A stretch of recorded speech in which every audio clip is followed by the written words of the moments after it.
Kung kayo ay na-invite na sa Creator Storefront, ipapakita ko sa inyo kung paano siya i-set up. Dito sa menu, pindutin yung Professional Dashboard.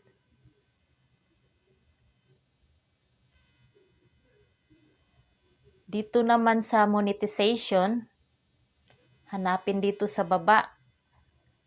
Nakalagay dito na pwede ko nang i-set up yung Creator Storefront. So, set up natin. Click natin yung blue. Kikita na tayo ng iba pang way na maka-earn ng money. Ito yun guys na kung merong mag-abel sa'yo na gustong magpagawa ng video like greetings or birthday nila or congratulations. So, ito yun ang ibig sabihin guys. So, pwede na natin siyang i-unlock. So, get started natin siya.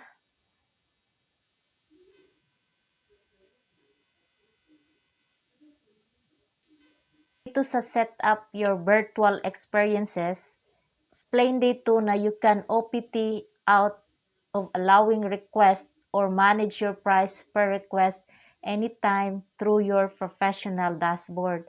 So, pwede mag-request yung mga fan mo na mag-customize ka ng video para sa kanila, especially yung special occasion, encouragement, or just for fun. Video that you submit can be downloaded and shared.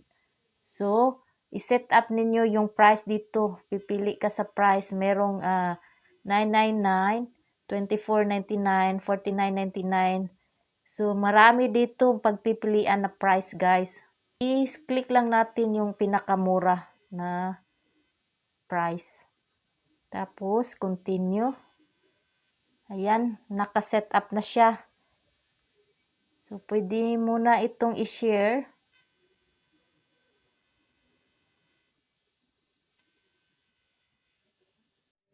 Natapos na nating i-set up, paki-share na lang sa iba para tayo makatulong.